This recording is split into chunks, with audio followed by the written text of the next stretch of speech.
Hello students, welcome in on classes of children academy Laxmangarh. And जो भी student first to 8 class में हैं वो अपना एडमिशन चिल्ड्रन एकेडमी में ले सकते हैं। स्क्रीन पर दिखाए गए नंबर पर आप कांटेक्ट कर सकते हैं। तो इस वीडियो में हम बात करेंगे 8th क्लास के साइंस के चैप्टर नंबर 12 के बारे में, जिसका नाम है फ्रिक्शन। तो लेट्स गो। तो सबसे पहले हम इस चैप्टर में बात करेंगे डेफिनेशन ऑफ फ्रिक्शन के बारे में। क्या होता है फ्रिक्शन? तो friction is a force that comes into play when two surfaces come in contact with each other. The frictional force of the force of friction acts in the opposite direction of the motion of the object. Frictional force कब लगता है? जब दो surfaces आपस में contact में आते हैं। दोनों surfaces का आपस में कांटेक्ट में होना आवश्यक है फ्रिक्शनल फोर्स लगने के लिए। फ्रिक्शनल फोर्स और जो मोशन का फोर्स है या ऑब्जेक्ट जिस दिशा में गति कर रहा है, दोनों अपोजिट दिशा में होंगे। यानी कि जिस दिशा में आप मोशन कर रहे हैं उसकी अपोजिट दिशा में जो फोर्स ऑफ फ्रिक्शन है वो काम करेगा। The force of friction opposes the relative motion between the surfaces of two moving object. जो फोर्स ऑफ फ्रिक्शन है वो किसी वस्तु की गति को अपोज करता है और उसको रोकता है, यानी कि उसकी गति में रेजिस्टेंस लाता है। क्योंकि वो अपोजिट दिशा में लगता है, दैट मीन्स वो अपोज ही करेगा। वो आपके लिए इसकी स्क्रीन पर भी एक एग्जाम्पल भी दिख रहा होगा कि एक लड़का फोर्स लगा रहा है इसी लकड़ी की चीज़ को, तो उसके अपोजिट दिशा में जो है फोर्स ऑफ फ्रिक्शन एक्ट कर रहा है, और जिस दिशा में मोशन हो रहा है उस दिशा से जस्ट अपोजिट दिशा में फ्रिक्शन लग रहा है। ओके, अब आता है कॉज ऑफ फ्रिक्शन, यानी कि किस वजह से फ्रिक्शन है जो लगता है। Friction is a cause due to the interlocking of irregularities between the two surfaces in contact. Friction का जो फोर्स है वो जो दो सरफेसेस ऑफ कांटेक्ट में आ रहे हैं उनकी जो इनरेगुलरिटीज़ हैं उनके इंटरलॉकिंग की वजह से वह लगता है। यानी कि दो सरफेसेस में जो रफनेस है वो जब दोनों सरफेसेस की मिलती हैं तो फ्रिक्शनल फोर्स काम करता है। Smooth surfaces have minute irregularities between the two surfaces. जो स्मूथ जो सरफेसेस होते हैं उनके अंदर जो है इनरेगुलरिटीज़ बहुत ज़्यादा कम होती हैं। इसी की वजह से उनके अंदर जो लगने वाला फ्रिक्शनल फोर्स है वो भी काफ़ी ज़्यादा कम होता है compare to the rough surfaces. Rough surfaces have larger irregularities between the two surfaces. जो रफ सरफेस होते हैं उनके अंदर जो इनरेगुलरिटीज़ होती हैं वो काफ़ी ज़्यादा होती हैं। इसकी वजह जो फ्रिक्शनल फोर्स है उसमें काफ़ी ज़्यादा लगता है। So force of friction is more if the surfaces are rough. तो जितना ज़्यादा सरफेस रफ होगा उतना ही ज़्यादा क्या होगा, फ्रिक्शनल फोर्स ज़्यादा होगा। अब अगला टॉपिक आता है फैक्टर्स अफेक्टिंग फ्रिक्शन, यानी कि कौन कौन से फैक्टर्स हैं जिनकी वजह से फ्रिक्शन पर अफेक्ट पड़ता है। तो सबसे पहले है depends on the nature of the surfaces in contact. यानी कि जो सर्फेसेस कॉन्टैक्ट में आ रहे हैं उनका नेचर कैसा है, वो स्मूथ है या रफ़ है, तो उसके ऊपर डिपेंड करता है कि फ्रिक्शन ज़्यादा लगेगा या कम लगेगा। द रफ़र the surface the greater is the friction. जितना ज़्यादा जो सरफेस है रफ़ होगा उतना ही ज़्यादा फ्रिक्शन ज़्यादा होगा। Is proportional to the force pressing the surfaces together. जो जितना ज़्यादा जो सरफेसेस जो हैं आपस में कांटेक्ट में आ रहे हैं, जितने ज़्यादा फोर्स से आएंगे, यानी कि जितने ज़्यादा प्रेशर से आएंगे, जितना ज़्यादा भारी होगा ना वो सरफेस जो कांटेक्ट वाला है, वो उतना ही ज़्यादा जो है फ्रिक्शन लगेगा। In the case of horizontal movement the pressing force is the wait.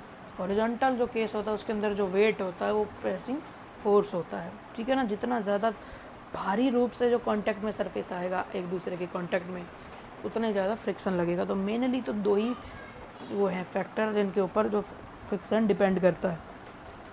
ठीक है, is independent of the area of contact. इसको एरिया ऑफ कांटेक्ट से इसके ऊपर कोई फ़र्क नहीं पड़ता, चाहे सुई जितनी जगह आपकी कांटेक्ट में आ रही हो या फिर चाहे हाथी जितनी कांटेक्ट में आ रही हो, फ्रिक्शन सिर्फ दो फैक्टर्स पर डिपेंड करता है जो मैंने भी आपको ऊपर बताया। अब अगला टॉपिक आता है friction a necessary evil. Friction एक नेसेसरी शैतान, यानी कि फ्रिक्शनल फोर्स एक ऐसा फोर्स है जो हमारे लिए ज़रूरी भी है पर ये काफ़ी ज़्यादा नुकसानदायक भी। Frictional force causes a lot of losses in general upkeep and wear and tear of machinery. Frictional force जो है काफ़ी ज़्यादा हमारे जनरल अपकीप में लॉस करता है और मशीनरी में काफ़ी ज़्यादा वेयर एंड टीयर करता है। मशीनरी के अंदर जब घर्षण लगता है तो वो उनका थोड़ा बहुत फटना भी हो जाता है, घिसना भी हो जाता है, छिलना भी हो जाता है। फॉर एग्जांपल जब टायर है जो हमारा लगातार गाड़ी जब सड़क पर चलती है तो घर्षण के कारण टायर की जो ग्रिप है वो घिस जाती है ना, तो वो एक तरह का नुकसान भी है बट फ़ायदा भी है। अगर फ्रिक्शन नहीं होगा तो ब्रेक भी नहीं लग पाएंगे, तो एक नेसेसरी एविल है ये। But almost all crucial task can not be carried out without the presence of friction. Basic activities like walking and writing on a surface और possibility to friction, hands it is considered as a necessary evil. Basic जो हमारी activity है daily की, वो friction के बिना जो है पॉसिबल नहीं हो पाती हैं, इसीलिए इसे एक नेसेसरी एविल के रूप में माना गया है।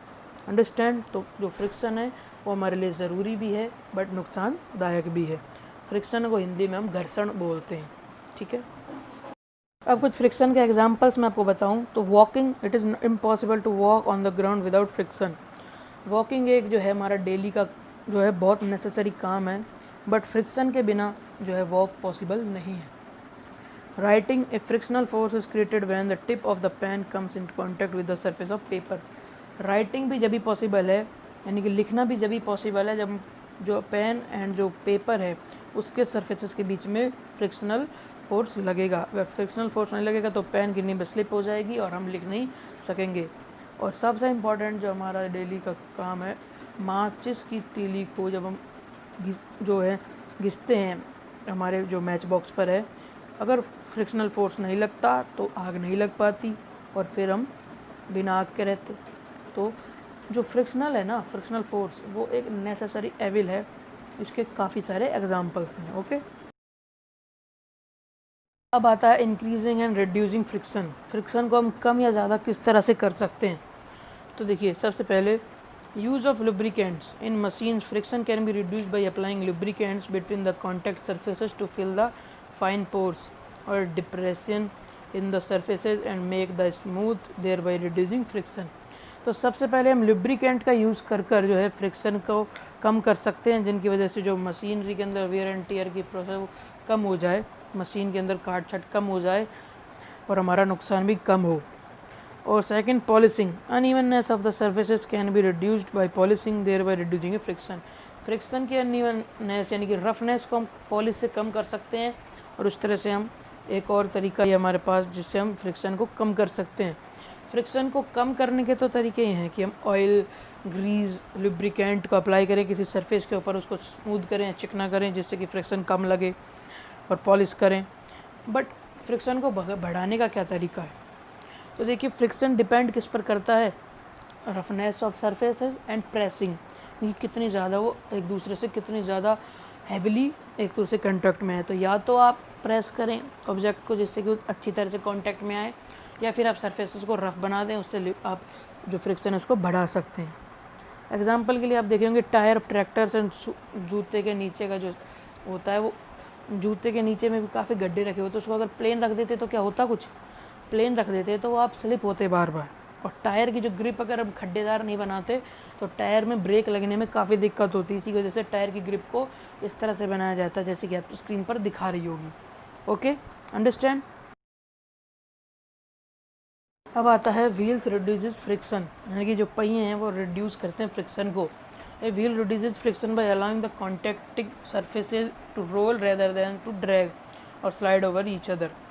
पहियों से क्या होता है कि जो सरफेसेज हैं वो रोल करने लगता है एक सरफेसेस पर, ड्रैग होने के बजाय जो सरफेसेस पर रोल होना है वो फ्रिक्शन को कम करता है।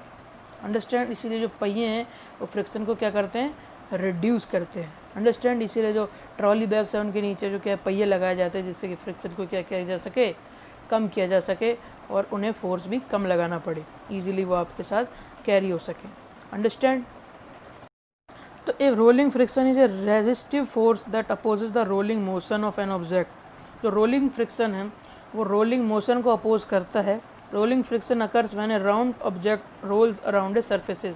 रोलिंग फ्रिक्शन कब लगता है, जब राउंड सरफेस है और रोल करता है सरफेस के।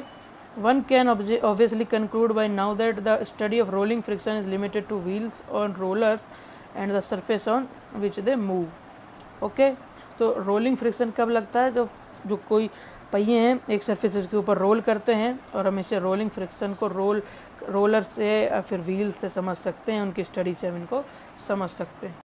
एग्जाम्पल के तौर पर आपको स्क्रीन पर बैरिंग का चित्र दिख रहा होगा जिसके अंदर छोटी छोटी स्मॉल बॉल्स हैं।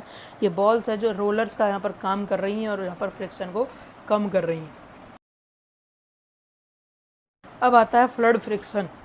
फ्लडों के द्वारा जो फ्रिक्शन लगाया जाता है, फ्लड्स जो होती है हमारी, fluid friction occurs between fluid layers that are moving relative to each other. Fluid friction जो है फ्लड की लेयर्स जो आपस में जब कांटेक्ट करती हैं तो उनके बीच में लगता है। This internal resistance to flow is named viscosity. जो ये रेजिस्टेंस, इंटरनल रेजिस्टेंस है, इसे हम विस्कोसिटी भी नाम देते हैं। In everyday terms the viscosity of a fluid is describe as its thickness. Everyday के टर्म में हमें इस फ्लड की विस्कोसिटी को उसकी थिकनेस के रूप में भी जानते हैं। अंडरस्टैंड। तो आपको एक एग्जांपल भी दिख रहा होगा कि एक जो तैराक है पानी के अंदर जब स्विमिंग कर रहा है तो पानी जो है उसके अपोजिट दिशा में क्या लग रहा है, फ्लड का फ्रिक्शन लगा रहा है। अंडरस्टैंड। तो फ्लड के द्वारा भी जो है फ्रिक्शन लगाया जाता है। Frictional force which exerted by floods is called drag force. तो जो फ्रिक्शनल फोर्स जो फ्लड के द्वारा लगाया जाता है उन्हें ड्रैग फोर्स भी कहा जाता है। Whenever an object then moves through a flood medium like air or water, friction is exerted due to the force acting between them. जब भी कोई ऑब्जेक्ट जो है मूव करता है फ्लड मीडियम से लाइक एयर एंड वाटर से, तो जो फ्रिक्शन एग्जर्ट होता है उसे हम वो फोर्स एक्टिंग बिटवीन देम, तो वो फ्रिक्शन किसकी वजह से लगता है, जो फोर्स उनके बीच में एक्ट कर रहा होता है। Okay, like when an object is moving through water, water will exert frictional force on the object. तो जैसे कि कोई जो ऑब्जेक्ट है पानी के अंदर अगर मूव कर रहा है, जैसे कि तैराक स्विम कर रहा था, तो उसके ऊपर फ्रिक्शनल फोर्स लगाता है वाटर। Okay, understand. तो जो फ्लड फोर्स, जो फ्लड के द्वारा जो फ्रिक्शनल फोर्स लगता है उसे हम ड्रैग फोर्स भी कह सकते हैं। अंडरस्टैंड। तो होपफुली आपको वीडियो पसंद आई होगी, तो इस वीडियो को लाइक करें, शेयर करें एंड सब्सक्राइब करें हमारे यूट्यूब चैनल को। तो थैंक्स फॉर वॉचिंग।